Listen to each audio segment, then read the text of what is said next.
आज जो बच्चों का जो 11th क्लास का जो टॉपिक चल रहा है वो रोमेंथिका या रूमेन पशुओं में, जो हमारे से 4 प्रकार के पाए जाते हैं। इसमें फर्स्ट हम आता है रोमेंथिका रूमेन के बारे में। तो इसमें बच्चों क्या होता है, इसमें सेलुलोज है। जैसे जो पशु भोजन करता है तो भोजन के रूप में सेलुलोज खाता है चारा, तो चारा खाएगा तो वो कहाँ जाएगा, रूमेन में जाएगा। और रूमेन में जाने के बाद बच्चों इसका सूक्ष्म जीवी किण्वन होगा, सूक्ष्म जीवी किण्वन होगा। अब ये सेलुलोज क्या होता है, कच्चा रेशा होता है। क्या होता है, कच्चा रेशा। कच्चा रेशा मतलब फ्रूट फाइबर। जैसे मान लो ये अपना प्लांट है, प्लांट के अंदर जैसे मक्का का प्लांट है, मक्का के प्लांट में इसमें जो दाना रहते हैं उसको अपन जैसे दाना कहते हैं, जैसे बुटिया लगी रहती है वो दाना।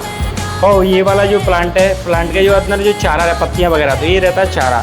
तो चारा को पशु खाता है क्योंकि उसके अंदर रूमेन पाया जाता है, इसलिए वो चारा को खाता है। तो चारे में क्या पाया जाता है, सेलुलोज। तो सेलुलोज जब खाएगा पेट में जाएगा रूमेन, रूमेन में सूक्ष्म जीवी किण्वन होगा। और सूक्ष्म जीवी किण्वन होने के बाद 4 चीज़ें मिलेंगी अपन में। इस किण्वन के माध्यम से क्या चीज़ें मिलेंगी बच्चों, 4। अब वो 4 चीज़ कौन कौन सी होगी, पहली होगी बेटा NPN। क्या रहेगा, NPN। उसके बाद रहेगा वफा, उसके बाद रहेगा विटामिन B कॉम्प्लेक्स और विटामिन K, उसके बाद रहेगा गैस। अब एक एक करके समझते हैं बेटा। NPN का पूरा नाम होता है नॉन प्रोटीन नाइट्रोजन। इसे हिंदी में बात करें तो बेटा प्रोटीन रहित नाइट्रोजन। क्या कहते हैं बच्चों, प्रोटीन रहित नाइट्रोजन। अब NPN का जो निर्माण होता है, NPN निर्माण करता है एमिनो अम्ल का, एमिनो अम्ल से जो निर्माण होता है प्रोटीन का। तो ये प्रोटीन बनने की प्रोसेस है इसके अंदर। उसके बाद होता है वफा। वफा का पूरा नाम होता है बच्चों वोलेटाइल फैटी एसिड।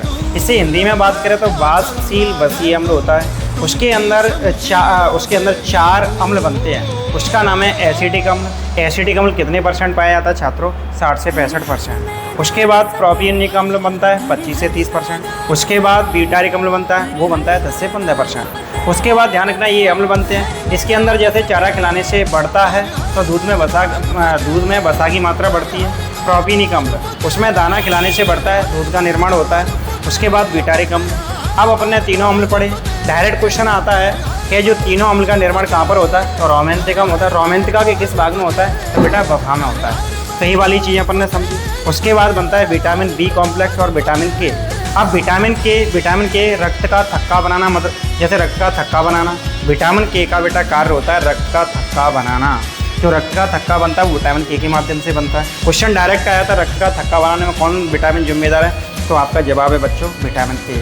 उसके बाद आता है गैस है। पेट में रोमेंथिका में कई प्रकार की बेटा गैस बनती है। उस गैस का नाम है CO2, CH4, N2, H2S। तो इसमें से सबसे ज़्यादा कौन सी गैस है, कार्बन डाइऑक्साइड। कितने %, 65%। उसके बाद मीथेन गैस कितने %, 25%। नाइट्रोजन कितने %, 7%। हाइड्रोजन सल्फाइड कितने %, 2%। अब क्वेश्चन यहाँ से आ जाता है कि गोबर या मलमूत्र में से दुर्गंध आती है, किसके कारण आती है बेटा, हाइड्रोजन सल्फाइड की वजह से। तो ये क्वेश्चन अपने समझा। और भी क्वेश्चन बन जाता है जैसे गैस, जैसे पेट में गैस का रुकना, अफरा बीमारी होती है। जैसे कभी कभी अफरा हो जाता है, तो अफरा होने का संकेत क्या है बेटा, पेट में गैस का बनना है। तो अभी अपन ने रोमेंथिका के बारे में पढ़ाया था कि सेलुलोज का जो किण्वन होता है रूमेन में जाके, इससे 4 चीज़ें बनती हैं। यहाँ से क्वेश्चन आता रहता है, तो ध्यान रखना। सभी बच्चों को ये वीडियो अच्छी लगे तो लाइक कमेंट शेयर करें। और जो बच्चे 11वीं क्लास स्पेशल पढ़ना चाहते हैं वो टाइमिंग है 5 से 7। सभी बच्चों को धन्यवाद।